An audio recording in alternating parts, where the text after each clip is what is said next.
Karbi cultural society কেন্দ্ৰ committee আমি একেলগে আজি গছ ৰোৱা সেই কাৰ্যসূচী লৈছোঁ। আমি কাৰ্বি আংলং অট'নমাছ কাউন্সিলৰ পৰা আজি এদিন 1 লাখৰ গছ পুলি ৰোৱা আমি কাৰ্বি আংলং অট'নমাছ কাউন্সিলৰ পৰা সেইটো সিদ্ধান্ত লোৱা হৈছে। আৰু ইয়াত 10,000 আজি সেই তাৰালাংচু কাৰ্বি পিপল হলৰ কাৰ্বি কালচাৰেল কমপ্লেক্সত ইয়াত আজি 10,000 গছ ৰোপণ কৰা হ'ব। বাকীবিলাকৰ 90,000 আজি ৱেষ্ট কাৰ্বি আংলং, ইষ্ট কাৰ্বি আংলং বেলেগ বেলেগ ঠাইত গছ ৰোপণৰ কাৰ্যসূচী আছে। আমি কাৰ্বি আংলং অট'নমাছ কাউন্সিলৰ পৰা গছ পুলি এবাৰ আমি নাৰ্চাৰী কৰিছোঁ প্ৰায় 10 কোটিকৈ অধিক গছ পুলি আমি নাৰ্চাৰী কৰিছোঁ। বেলেগ বেলেগ ৰেঞ্জ অফিচ আপোনালোকে গম পাব, চাব বিট অফিচত গম পাব, বিট অফিচত গম পাব আপোনালোকে। এইটো আমি নাৰ্চাৰী কৰিছোঁ যাতে আমি বিনামূলীয়া ফ্ৰী ডিষ্ট্ৰিবিউশ্যনৰ কৰিবৰ কাৰণে আমি সিদ্ধান্ত লৈছোঁ। যোনে আপোনালোকে মিডিয়াবিলাক যদি গছ ৰুব বিচাৰিছে আমি বিনামূলীয়া দিব পাৰোঁ। যদি চাৰিম যদি গছ ৰুব বিচাৰিছে চাৰিম দিছোঁ তেওঁতো আমি বিনামূলীয়াত আমি গছ পুলি দিবৰ কাৰণে আমি সিদ্ধান্ত লৈছোঁ। আৰু লগতে আমি Karbi Anglong autonomous council agriculture department তৰফৰ পৰা আমি প্ৰায় 26 লাখত তামোল পুলি সেইটো আমি বিনামূলীয়া দিবৰ কাৰণে আমি চেষ্টা কৰিছোঁ আৰু দি আহি আছোঁ। আমি বৰ্তমানলৈকে আমৰি কনষ্টিটুৱেঞ্চি, চিংথং কনষ্টিটুৱেঞ্চি, জচিং কনষ্টিটুৱেঞ্চি সেইবিলাকৰ এৰিয়া আমি দি আহি আছোঁ যাতে পাহাৰৰ এৰিয়াত তামোল গছ হয় আৰু তামোলটো আমি বিনামূলীয়া পুলিটো বিনামূলীয়া দিয়া হৈছে কাৰ্বি আংলং অট'নমাছ কাউন্সিলত।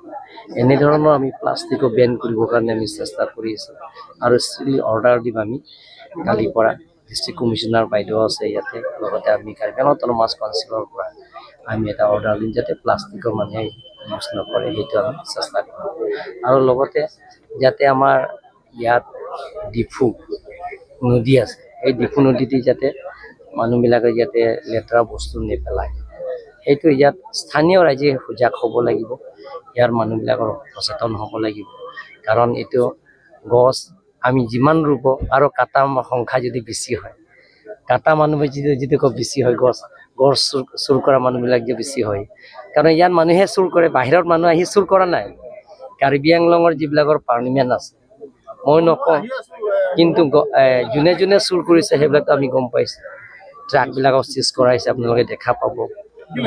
কিন্তু 24 ঘণ্টাও আমাৰ ফৰেষ্ট ডিপাৰ্টমেণ্টতো দিব নোৱাৰে। কিন্তু যিবিলাকৰ ৰাতি চুৰ কৰা মানুহবিলাকৰ যিবিলাকৰ আমি ধৰা পৰিছে সেইটো আমি ফৰেষ্ট অফিচলৈকে আমি ফৰেষ্ট কাৰ্যালয়লৈকে আমি লৈ আনি আছোঁ আৰু ধৰিছে। প্ৰায় এতিয়ালৈকে ৱেষ্ট কাৰ্বি আংলং গোটেইখিনি 116 ট্ৰাকছ গছ খালি ৱেষ্ট ইষ্ট চব মিলি আমি ডিভিজনৰ চাব ডিভিজনৰ অফিচত পৰি থকা 116 ট্ৰাকছৰ কিছুমানটো আমি অকশ্যনৰ জৰিয়তে দিয়া হৈছে গোটেইখিনি।